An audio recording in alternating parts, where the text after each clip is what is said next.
자, 이 시간 오늘 함께 우리 읽은 마가복음 2장 13절에서 우리 14절 두 구절을 가지고 오늘이 마가복음 5번째 시간이에요. 그러니까 지금까지 마가복음을 우리 4차례, 우리 한 달 동안 살펴봤는데 오늘 설교 제목이 부르심을 따라가는 삶이 진짜다.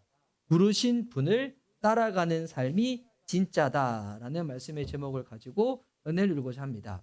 우리 좌우 계신 분들 서로 바라보며 이 설교 제목으로 한번 축복할까요? 예수님을 따라갑시다. 예, 정말 마음을 실어서 축복하면서 시작. 예수님을 따라갑시다. 예, 예, 예. 예수님 다 따라가야 되는데 혹시 옆에서 졸 것 같다. 예, 그러면 이번 더 사랑하는 마음으로 이렇게 예수님 따라가야 된다고 나누시면 될 것 같습니다. 이 복음서를 읽다 보면 이 예수님의 말씀은 늘 한결같으셨습니다. 늘 한결같이 예수님을 말씀하시는데 근데 예수님을 대하는 사람들은 각자 원하는 바대로 예수님을 대하고 예수님을 그렇게 끼워 맞추려고 합니다. 지금이 사순절 기간이에요. 우리 이제 교회가 처음이신 분들, 초신자분들한테 좀 설명을 드리면 사순절이 뭐냐면 예수님께서 십자가에 죽으시기 전 40일을 사순절이라고 해요. 원래 예전에는 이 개신교에서는 사순절을 잘 안 지켰거든요. 로마 카톨릭에서는 많이 지켰는데 근데 요즘은 개신교도 사순절을 참 많이 지키는 것 같아요.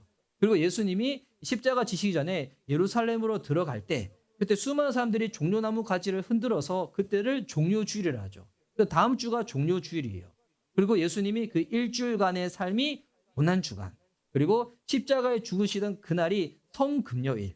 그래서 우리 이제 이번 주 금요일은 우리 원래대로 목장 모임으로 드리지만 다다음 주 예배 때는 우리 성금요 예배로 여기서 예배를 드릴 겁니다. 함께 예배 드리고 성찬을 나누는 시간을 가질 겁니다. 근데 이제 예수님이 이제 종료 주일 일단은 그 예루살렘에 들어갈 때 수많은 사람들이 종려나무 가지를 흔들었는데 그때 이제 그 현장에 보면 예수님을 탁 호위무사처럼 대동했던 제자들이 있고 또한 이스라엘 백성들이 예루살렘에 살던 여러 가난한 백성들이 있고 또한 종교 지도자들이 딱 봤었을 거예요. 근데 예수님을 한호는 하는데 각자 예수님을 향한 이 마음들은 다 달랐어요. 이 가난한 사람들은 그런 마음이었겠죠. 저 예수가 어딜 가든지 놀라운 일을 행하니 우리를 가난에서부터 부하게 할 분일 것 같아. 그리고 로마 제국에서 지긋지긋하게 살았는데 그 나라의 독립을 위해서 살았던 사람들은 저 예수가 왕이 되면 우리를 로마 식민지로부터 벗어나게 해줄 거야. 우리를 회복시킬 왕일 거야. 그리고 자기들이 입지가 움츠러들게끔 종교지도들을 바라보며 저 예수 때문에 우리의 입지가 움츠러드는 것 같아. 이렇게 생각하기도 하고. 제자들은 어떻게 생각했을까요? 예수가 왕이 되면 우리한테 각자리 하나씩 하나씩 줄 거야. 그러니까 예수님을 다 환대는 하는데 이유가 달랐다는 거예요. 경제적인 이유, 정치적인 이유, 종교적인 이유, 정서적인 이유 다 각자 자기들이 원하는 모습으로 예수를 바라보는 거예요. 여러분 이게 오늘을 살아가고 있는 우리의 모습하고도 비슷하지 않습니까? 교회 오는 일도 그럴 수가 있어요. 예수님 앞에 나간 이유도 그럴 수가 있어요. 우리 각자 어떻게 보면 각자 자기들이 원하는 모습을 가지고 예수님을 바라보는 겁니다. 그래서 우리가 예수님 앞에 우리의 소원의 문제를 가져갈 수도 있고 어려움과 문제를 가져갈 수도 있습니다. 주님이 그런 부분들을 외면하시는 것은 아니지만 근데 하나님은 더 잘 아시는 거예요. 소원이 성취되어지고 문제가 해결된다고 해가지고 우리 안에 있는 영적인 문제가 궁극적으로 해결되지는 않는다는 거. 그래서 여러분 혹시 기억나시나요? 지난주 우리 마가복음 말씀 기억나시나요? 중풍병자 걸린 우리 환자가 있었고 이 환자 주변에 4명의 친구들이 지붕을 뚫고 예수님께로 딱 나아갔을 때 뭐라고 말씀하셨습니까? 네 병이 나았다 이렇게 말씀 안 하셨죠? 네가 제사함을 받았다라고. 예. 예수님이 능력이 없어서 그렇게 말씀하신 것이 아니라 예수님 아니어도 우리가 가지고 있는 여러 가지 문제들에 대해서 세상에서 해결해 줄 수 있는 해결사들이 많이 있지만 예수님만이 할 수 있는 일이 있다는 겁니다. 그것이 무엇인가? 우리의 죄를 사하는 것입니다. 왜 예수님만이 이것이 가능한 분이실까요? 예수님이 우리의 죄를 짊어지시고 십자가로 발걸음을 옮기신 분이기 때문에. 그래서 오늘은 우리가 마가복음을 지금 4주 동안 살펴봤고 이제 한 달이 딱 지났잖아요. 그래서 우리 마가복음 2장 이 두 구절도 살펴보겠지만 지금까지 마가복음 1장 가운데서 예수님께서 말씀하셨던 바 마가복음 1장에서 강조하신 바가 무엇인지를 좀 복습하는 시간이 될 거예요. 복습하는 시간. 그래서 지금까지 내가 어떤 말씀을 들었는지. 대부분 성도님들이 지난 주일날 설교 말씀 드리는 게 한 주가 지나고 난 다음에도 선명하게 잘 기억나시죠? 예, 그러시죠?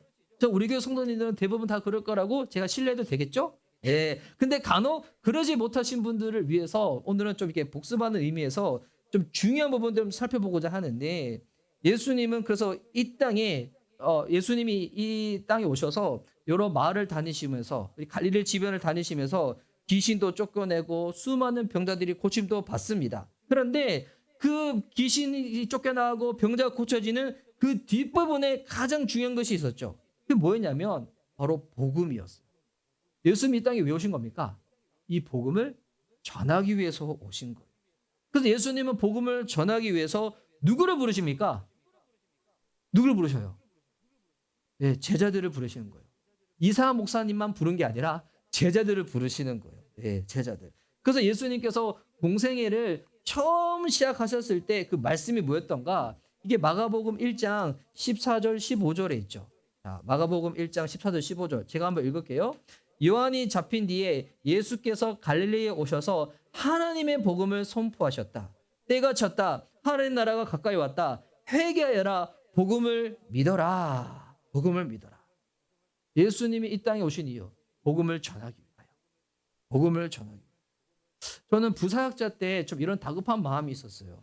부사역자 때 처음에는 제가 섬겼던 교회가 그렇진 않았는데, 나중에는 그 담임 목사님이 또 유명해지시고 또 이게 소개가 나면서 많은 사람들이 방송 설교를 보면서 그 교회에 찾아왔었거든요. 그래서 제가 부사역적으로 섬기면서 많은 사람들을 만나다 보니까 제가 어떤 마음이 있었냐면, 하나님, 저를 스쳐 지나가는 사람 중에서 지옥 가는 사람이 없게 해주세요. 라고 저는 그 생각을 많이 했었어요.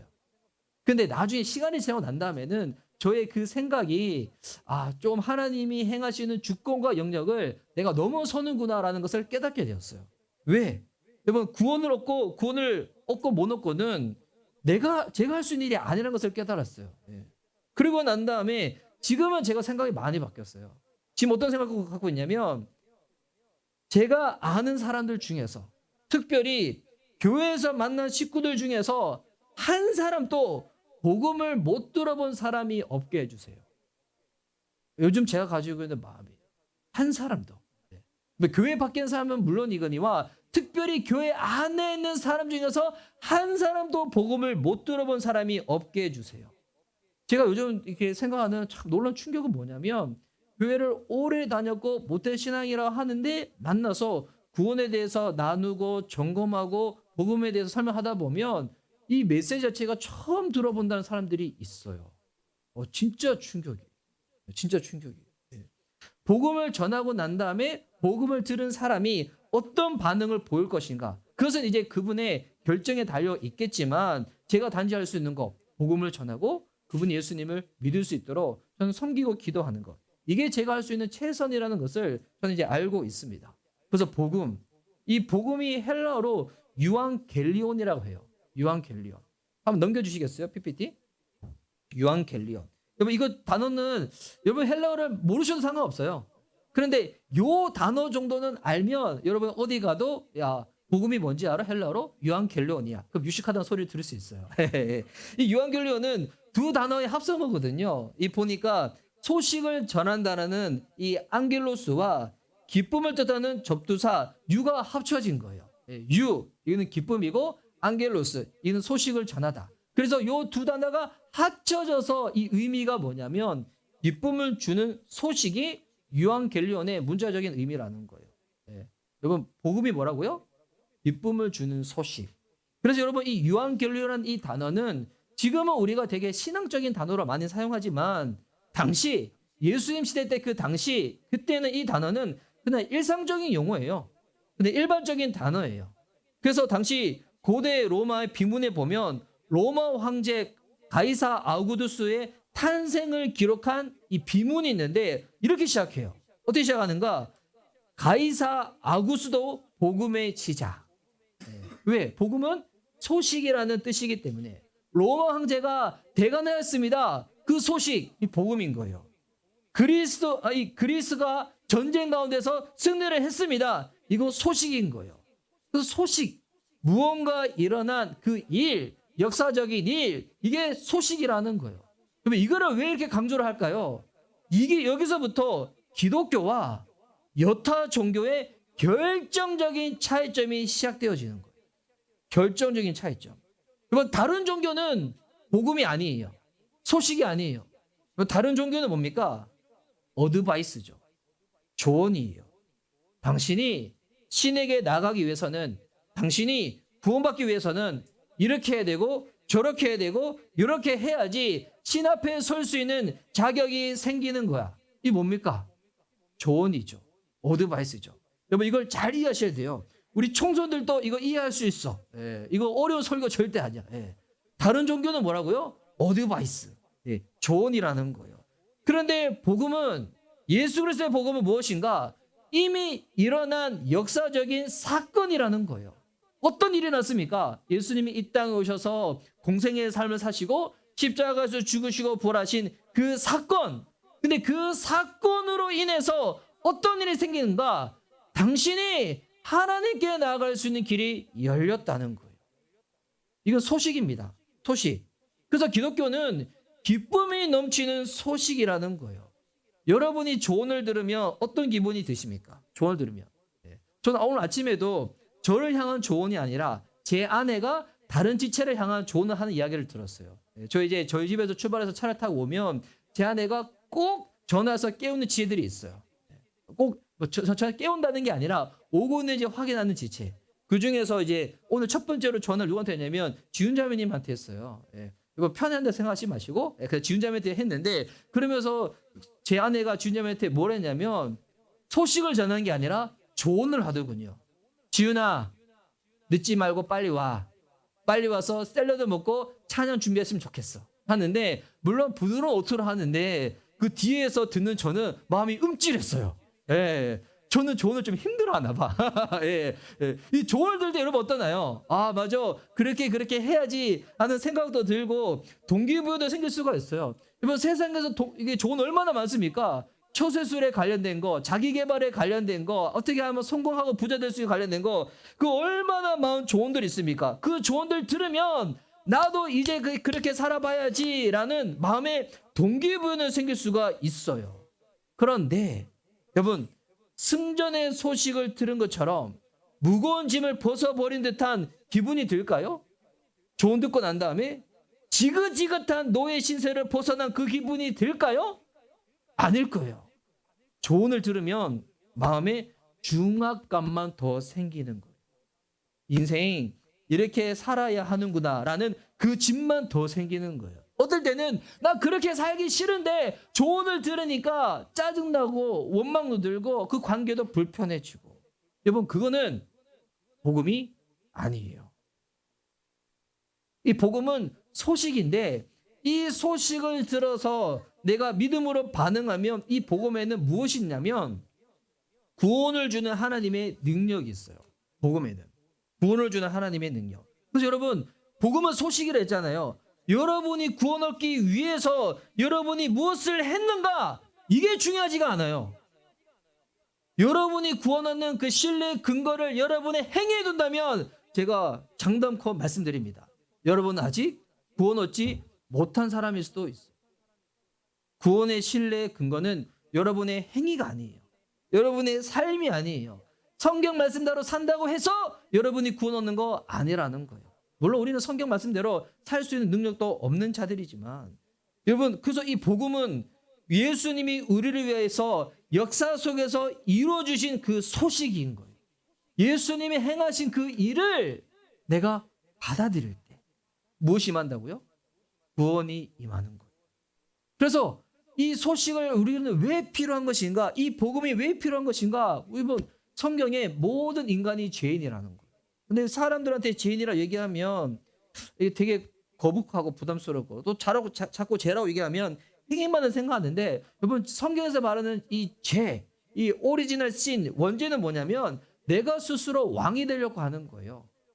이거를 지금을 사는 현대인들한테 이 죄에 대해서는 이렇게 설명할 수 있어요. 죄가 무언가? 자기 중심주의예요. 자기 중심주의. 이 표현 너무 좋은 것 같아요. 자기 중심. 죄라고 얘기했더니 요즘 현대인들이 잘 이해하지 못해. 이 죄가 뭔지 알아요? 자기 중심주의예요. 이것이 여러분 모든 관계를 파괴합니다. 하나님과의 관계도 물론이거니와 주변 사람들과의 관계도 파괴하고요. 심지어 자기 자신도 이것을 불행하게 만들어요. 왜 불행하게 만들지 알아요?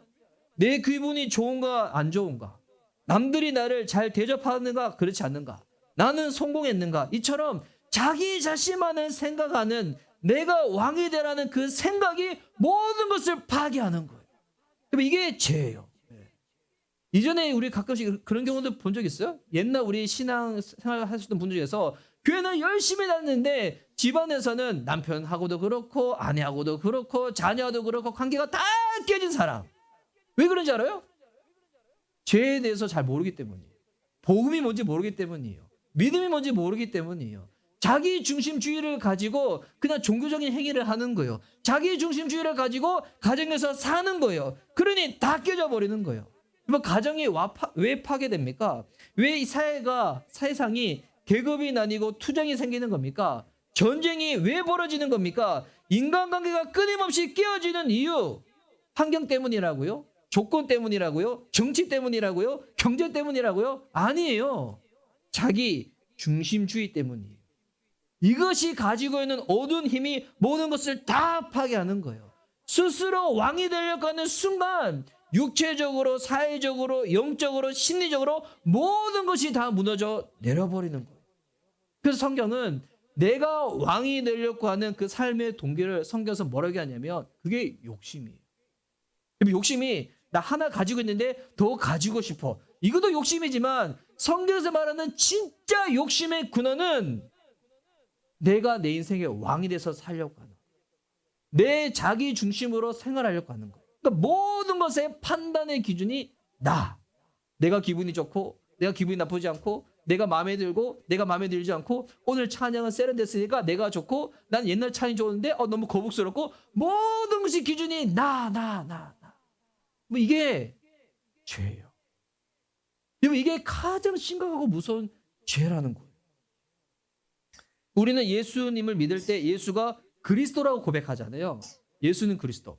오늘 우리 다음 세대 예배 드릴 때 요즘 우리 이제 유초등부뿐만이 아니라 우리 중고등부, 우리 패스 청소년부가 함께 예배를 드리고 섬기거든요. 그래서 오늘은 2명씩 짝을 지어가지고 제가 성경 안에서 본문에서 퀴즈를 내고 했더니 야 얼마나 이게 홍도가 뜨거운지 이거 할 때 이 복음이 힘인지 상품권이 힘인지 모르겠는데 그때 제가 친구들한테 오늘 질문 중에 그랬어요. 그리스도가 무슨 뜻인지 아냐고.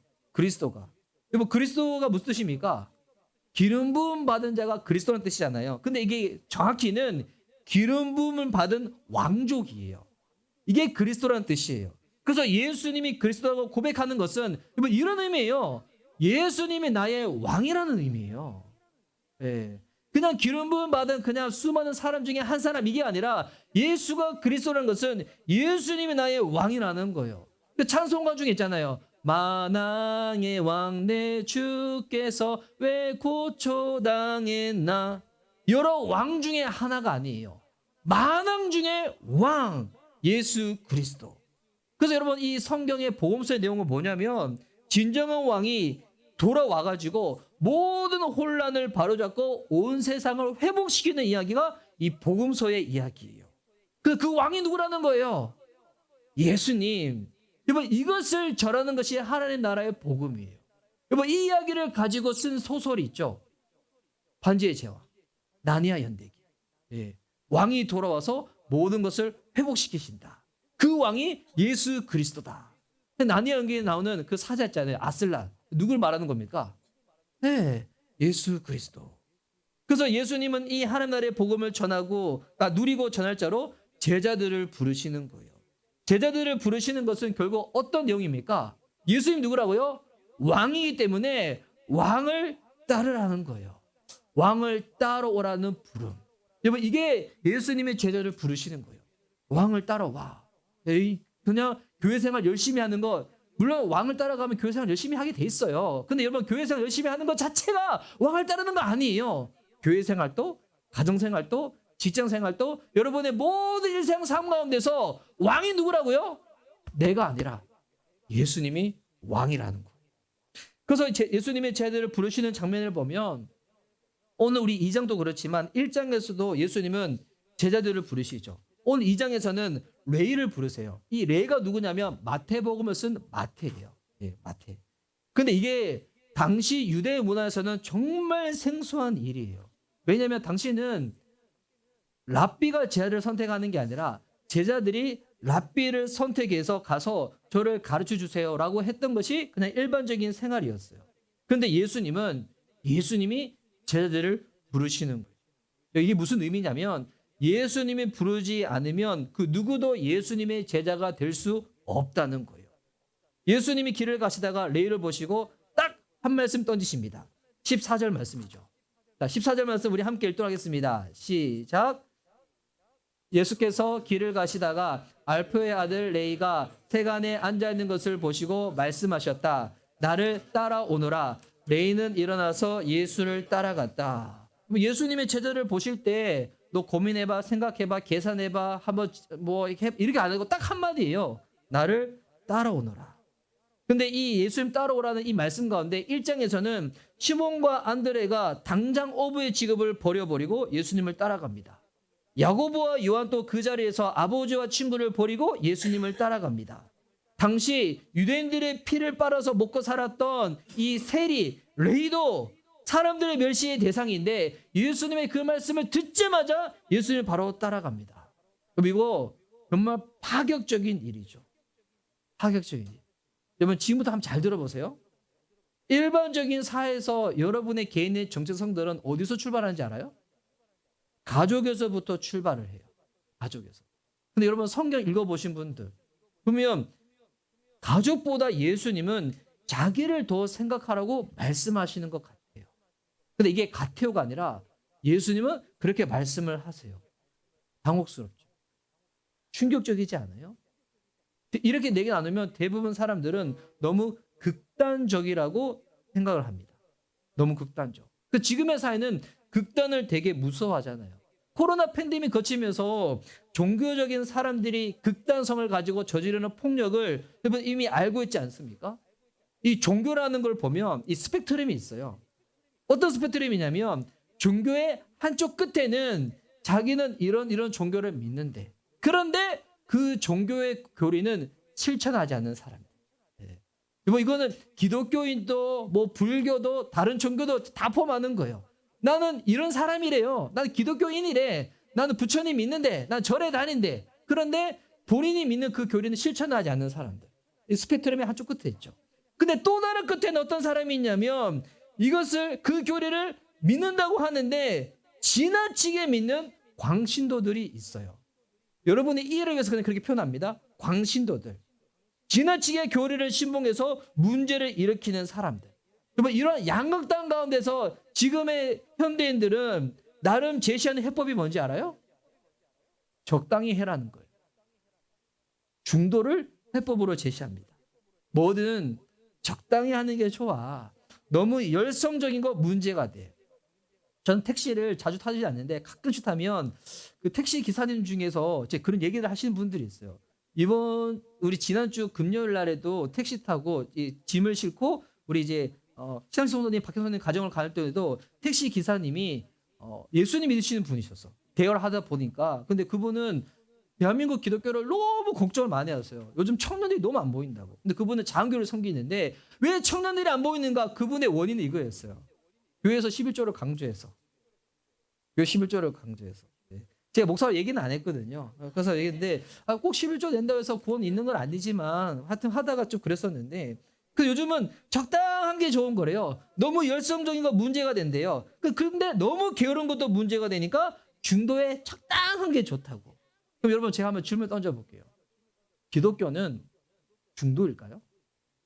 이 정치적만 얘기한 게 아니에요. 네. 기독교는 신앙의 스펙트럼 가운데서 종교의 스펙트럼 가운데서 중도를 말하는 걸까요? 예수님이 뭐든 적당한 게 좋다고 말씀하셨을까요? 예수님이 수많은 무리가 따라올 때 누가복음에 보면 이런 말씀을 하세요. 누가복음 14장 26절. 우리 함께 읽어봅시다. 시작. 누구든지 내게 오는 자는 자기 어머니나 아내나 자녀들이나 형제들이나 자매들이나 자기 목숨까지도 미워하지 않으면 내 제자가 될 수 없다. 여러분, 이 말씀은 아무리 생각해도 중도는 아니죠. 예수님은 오히려 애매모호한 태도를 원하지 않으시는 것 같아요. 그럼 이 말씀의 의미가 너희가 나와 함께 하려면 아버지, 어머니, 처자식, 형제자매, 심지어 자신의 생명까지도 미워해야 된다고? 그래야지 내 제자가 될 수 있다고? 그게 진정한 제자의 길이라고? 근데 예수님은 복음서에 보면 원수도 미워하지 말라고 했잖아요. 근데 여기서는 또 미워하라고 말씀하고 있어. 여러분, 여기서 예수님 말씀 미움이 뭘까요? 미움이. 그래서 여러분 참 감사한 거는, 그래서 여러분 성경 교사가 필요해요. 성경 교사 필요해요. 근데 요즘 스레드를 가입하라고 해서 가입했는데 저는 글을 남기지 않는데, 스레드에 보니까 진짜 신앙적으로 고민하고 방황하는 분들이 너무 많이 계신 것 같아요. 제가 어떤 글을 최근에 봤었냐면, 기성교를 다니다가 기성교에서의 그 부분들이 너무 싫어서 그냥 예수님 믿는 청년들 몇 사람들끼리 모여서 그냥 자기들끼리 성경 읽고 자기들끼리 기도하고 자기들끼리 예배를 드린대요. 이게 여러분 지금 유럽에서는 이미 일어난 일이에요. 영국에서 FX라고 해가지고. 영국 사회에서 요즘 이런 청년들이 많대요. 기성교회는 안 와. 자기들끼리 모여서 그렇게 한다고. 이거 어떻게 생각하시나요? 저는 교회 목회자인데.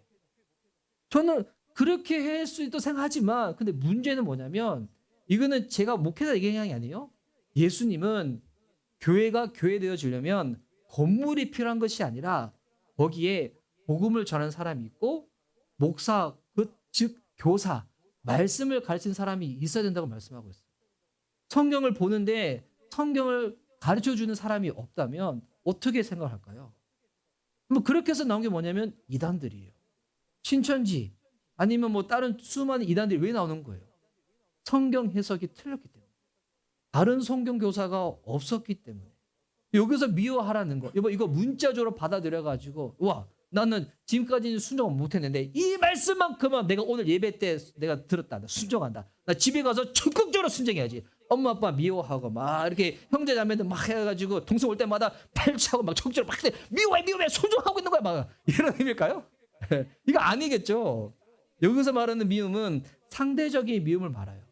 그래서 성경 읽을 때는 총체적으로 복음이라는 안경을 가지고 보는 게 너무 필요한 것인데, 우리를 향한 하나님의 사랑을 우리 인간이 이해할 수 있도록 주님이 쓰신 단어가 있어요.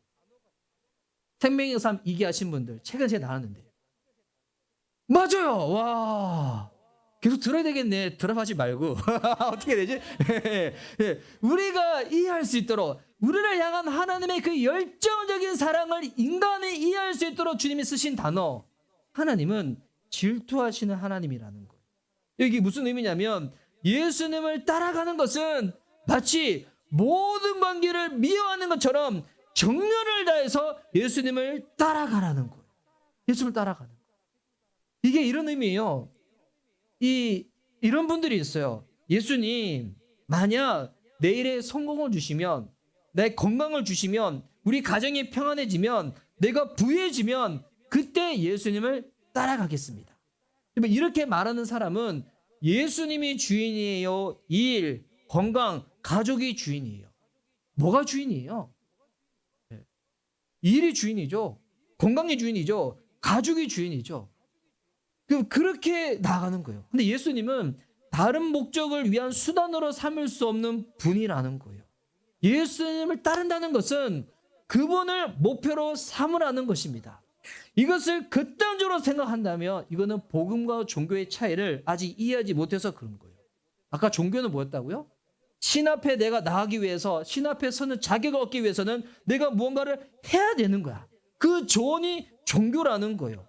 그래서 사람이 할 수 있는 최소는 그 종교를 따르는 거겠죠. 근데 그 조언을 나는 지나치게 따르지 않을 거야 라고 하면 이게 중도가 되는 거예요.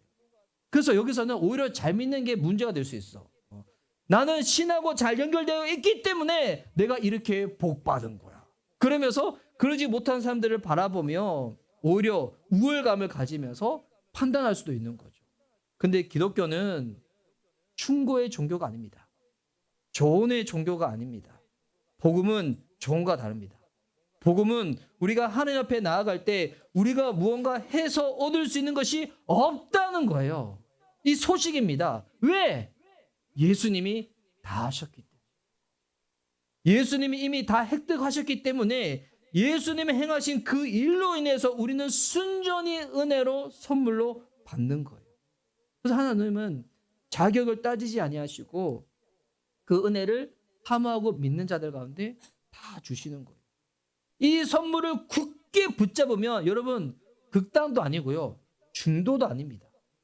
예수님이 당신이 목적되어 당신을 섬기기를 원하시는 거예요. 최근에 제가 그런 설명 좀 드려요. 예수님 믿는 것은 아내가 남편을 만나서 결혼하는 거랑 똑같아요. 네, 똑같아요. 여러분이 지금 결혼을 했어. 그런데 보니까 사회생활을 하다가 만나는 다른 이성들이 있었어. 그래가지고 내가 아내도 정말 사랑하는데 난 다른 이성들도 사랑하는 거야. 근데 아내가 막 공격 오는 거예요. 자기야 어떻게 그럴 수가 있어? 그럴 때 막 대단한 거죠. 자기야 내 마음 몰라? 내 중심 몰라? 나는 자기를 1번으로 사랑한다고. 그 사람들은 2번이야. 3번이야. 이렇게 한다고. 그러면 아내가 그렇구나. 예. 만약 우리 청소년들이 나중에 우리 이성 친구 사귀었는데 이성 친구가 너 제일 사랑해. 근데 얘는 2번째고 얘는 3번째야. 하면 그런 남자친구가 너무 좋죠. 예. 미친놈이죠 그러면. 예. 이게 똑같은 거예요. 예수님 믿는 거는 그와 같은 거예요. 예수님 믿을 때 열정을 다하는 것은 그분만이 나의 구원을 주시는 분, 그분만이 내 생명, 그분만이 나의 삶의 목적이 되라는 것입니다. 여러분 그렇게 이 복음은 조언이 아니에요. 조언이 아니에요. 부름입니다. 왕을 따라가라는 부름. 그래서 이 여러분 복음을 들으면 반응은 2가지예요. 따라가든지 안 따라가든지.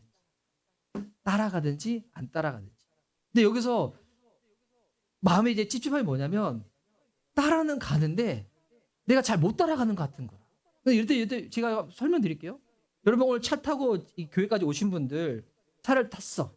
앞에 저는 주일날 올 때는 제 아내가 운전하거든요. 제 뒤에 타요. 올 때마다 제 아내랑 늘 이렇게 그냥 평안한 관계 가운데서 오는데 만약 이거 가정입니다. 오늘은 그런 일 없었어요. 우리 가정 아시죠? 행복하다는 거. 근데 만약 아내랑 저랑 다퉜어.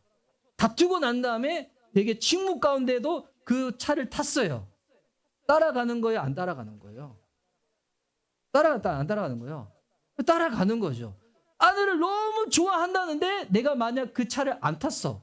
따라가는 거예요? 안 따라가는 거예요? 안 따라가는 거예요. 저 그런 사람들이 이게 지금의 일상을 하면 어떤 사람은 얘기하면 예수님에 대해서 너무 좋대. 예수님 설명 들을 때마다 너무 훌륭하신 분이시고 정말 그분의 가르침대로 하면 이 세상에 진짜 화평이 올 것 같아. 근데 자기는 예수님 안 믿는 사람들이 있어. 역사적으로 그런 인물들이 있죠. 간디 같은 사람들. 예수님이 말씀하신 상상수훈 복음서는 너무 훌륭하대. 근데 예수님 믿어요? 안 믿어요? 안 믿죠. 예수님에 대해서 호감도가 좋다고 해서 따라가는 게 아니에요. 그러니까 안 따라가는 거예요. 근데 어떤 분들은 예수님의 말씀 가운데 내가 온전히 순종을 잘 못하는 것 같아. 그리고 여전히 나는 제 가운데 넘어지는 것도 있고 그런 것도 같아. 하지만 나는 예수님이라는 그 배에 탄 거예요. 따라가는 거예요? 안 따라가는 거예요? 따라가는 거예요. 단 관계는 이루어졌지만 아직 교제의 풍성함을 잘 누리지 못하는 거죠. 본인이 아직 주저되는 것 같은 부분들 때문에. 그래서 복음서는 예수님을 따라가야 할 수밖에 없는 권위가 있는 분이라고 말씀하고 있어요. 예수님은 무엇을 통하여 당신이 권위가 있다고 말씀을 하냐면 바로 이 복음서에 보면 2가지입니다. 말씀과 기적이에요. 말씀과 기적을 통하여 예수님은 권위가 있는 분이라는 것을 말씀하고 있어요. 예수님이 안식일날 회당에 가서 가르치실 때 이 마가복음 1장에 보면 당시 회당에 있었던 사람들, 종교 지도자들이 이런 반응을 보입니다. 마가복음 1장 21절, 22절. 자, 우리 함께 또 읽을게요. 시작. 그들은 가버나움으로 들어갔다. 예수께서 안식일에 곧바로 회당에 들어가서 가르치셨는데 사람들은 그의 가르침에 놀랐다. 예수께서 율법학자들과는 달리 권위 있게 가르치셨기 때문이다. 예수님을 말씀 딱 듣는데 그들의 피드백이 뭐였어요? 권위 있는 자 같다. 권위 있는 자. 권위가 영어로 뭡니까? authority. 영어 잘하신 분이 계셔서 지금 긴장하고 있어요. authority. 근데 여러분 저자가 영어로 뭔지 알아요? author. 발음 죄송해요. 자, 그래서 여러분 이 권위라는 이 뜻은 어디서 파생된 단어냐면 저자라는 단어에서 파생된 거예요. 예수님이 말씀을 가르치셨어. 그 말씀을 들었던 사람들의 반응이 뭐라고요? 이 사람은 다른 종교 지도자들 서기관들과 다르다는 거예요. 다를 수밖에 없죠. 다른 서기관들 어떻게 가르쳤어요? 남들이 이미 아는 것을 풀어주거나 성경을 해석해 줬잖아요. 근데 예수는 누구십니까? 예수님이 저자신 거예요. 예수님이 말씀 그 자체신 거예요. 그래서 예수님은 권위가 있는 분이에요. 이분이 저자기 때문에. 그래서 이 권위를 확실히 더 보여주기 위해서 우리를 위하여 주님께서 행하신 일이 무엇이냐면 그게 기적이에요. 특별히 어떤 기적? 치유를 통해서 말씀하시는 거예요. 예수님은 권위 있는 분이라고. 권위 있는 분이라고. 그 예수님이 기적을 일으키시는 거, 치유를 일으키시는 거는 예수님은 영의 세계만이 아니라 물질 세계도 통치하고 다스리는 분이라는 거예요. 권위만 주장한다. 권위주의죠. 그런데 권위를 실제로 발휘한다. 권위자인 거예요. 능력자인 거예요. 실력자인 거예요. 여러분 이게 치유 사건이 가는 의미예요. 예수님이 우리들 가운데 치유를 허락하신지 아세요? 예수님이 권위자라는 거예요. 그분을 왕으로 따라가라는 거예요. 마가복음 1장에서 우리 살펴봤죠. 예수님은 그 베드로의 장모가 열병으로 시름시름 앓고 있는데 손만 대도 열병이 탁 떠나가 버리죠. 그로 끝나지 않습니다. 1장에 보니까 수많은 사람들이 병든 사람들이 예수님께로 몰려옵니다. 예수님 못 고친 사람이 있어요? 다 고쳐주십니다. 나병 환자도 고쳐주시고 지난주에는 중풍 환자도 고쳐주시고 여러분 이게 마가복음 1장 2장만 나오는 게 아니에요. 앞으로도 우리가 마가복음 쭉 살펴볼 건데 치유 사건이 마가복음에는 30번이나 나와요. 뭘 보여주는 거예요? 뭐를 보여주는 걸까요? 예수님이 저자라는 거예요. 예수님이 권위자라는 거예요. 그분을 믿고 따라가는 것은 내 인생을 충분히 다 걸고 따라갈 수 있는 분 예수님이라는 거예요. 그 예수님 말씀하는 거예요. 내가 왕이니 나를 따라오라고. 그분을 따라가는 삶, 그분께 내 인생을 모든 것을 맡기는 삶. 여러분 결코 후회하지 않습니다. 결코 망가지지 않습니다. 지금까지 우리가 마가복음을 살펴보면서 우리 1장 우리 한번 4주 동안 쭉 살펴봤었는데 예수님께서 말씀하신 것을 만약에 몇 문장으로 요약하면 이와 같아요. 우리 생명의 삶 하시는 분들은 지금 숙제가 있잖아요. 성경 읽고 단락별로 다 이렇게 하는 거. 제가 이번 주 성경 숙제하신 분 중에서 이런 얘기를 들었어요. 본인은 모태 신앙인데 한 번도 성경 이렇게 읽어본 적이 없다고. 이렇게 읽어보고 이렇게 요약하면서 본인이 말씀이 다시금 들리기 시작한다고. 네. 여러분 숙제를 하는 자는 복이 일지니 말씀이 들리게 될지. 그 예수님의 근데 이 오늘 마가복음 1장을 압축해서 요약한다면 이런 거예요. 예수님의 말씀 따르면 나를 따라오너라. 너희가 그토록 찾던 왕이 바로 나야. 만물의 저자이고 너를 위해서 낮아지고 너를 위해서 십자가에서 내 모든 생명을 내어놓은 그 왕이 바로 나야. 네 믿음과 행동이 망가져 있다고 할지라도 엉망이라도 할지라도 나는 너를 위해서 이미 십자가에서 죽으셨다는 거. 네가 완벽해야지 나를 따라올 수 있는 것이 아니라 네 모습이 엉망이라도 나는 이미 십자가에서 발걸음을 하고 있다는 거예요. 이게 조언이 아니라 소식으로 가져왔다는 거예요. 네가 하나님께로 나아갈 수 있는 길이 열렸어. 네가 그토록 원하던 삶의 이유, 만족, 목적, 진정한 사랑, 생명 결국 그게 없어서 지금 현대인들이 다 시름시름 앓고 있는 거잖아요. 누구 하나 내 이야기 들어주는 사람 없고 누구 하나 나의 만족과 목적과 진정한 생명이 없고 사랑이 없어가지고 다 마음에 골병 들어서 앓고 있는 거잖아요. 그래서 주님 말씀하는 거예요. 그게 예수 그리스도라는 거예요. 그분을 따라가는 삶. 그 예수님 말씀하시는 거예요. 나를 따라오라고. 나를 따라오라고. 그래서 저는 이렇게 말씀드리고 싶어요. 예수를 그리스도로 믿으면 예수 그리스도를 내 인생의 왕으로 삶으면 여러분 절대 망하지 않습니다. 그분은 우리를 위해서 오히려 그분이 우리를 위해서 만신창이가 되셨지. 그분을 따라가는 삶. 인생의 막힌 골목 가운데 도달을 갔죠? 아니요. 그분이 하나님께로 나아갈 수 있는 그 길을 여셨습니다. 내가 그분을 따라가다가 내가 고난당하고 내가 죽을 것 같고 내가 피를 흘릴 것 같죠? 아니요. 실제는 예수님이 이미 피를 흘리셨어요. 내가 만신창이 될 것 같지만 그분이 만신창이가 됨으로 말미암아 우리들 가운데 나음을 허락하시고요. 치유를 허락하시고요. 회복을 허락하시고요. 구원을 허락해 주셨다는 것입니다. 그 인생을 따라가는 삶, 그날에 그분의 품 안에 안기게 될 것입니다. 오늘 설교 제목처럼 그분을 따라가는 삶, 우리를 부르신 그분을 따라가는 삶이 진짜입니다. 여러분, 이 진짜를 놓치지 마시고, 이 기독교의 중도는 없어요. 따라가든지 안 따라가든지 그분을 따라감으로, 이왕 따르는 거 그분 기쁨으로 따르고 즐거움으로 따르고 감사로 따라서 말미암아 하나님이 허락하시는 치유와 회복과 충만을 다 풍성히 누리고 그분을 증거하며 살아갈 수 있는 저와 여러분, 우리 미션 리바이벌교회 모든 성도님들 되어줄 수 있기를 예수님의 이름으로 축복합니다. 아멘.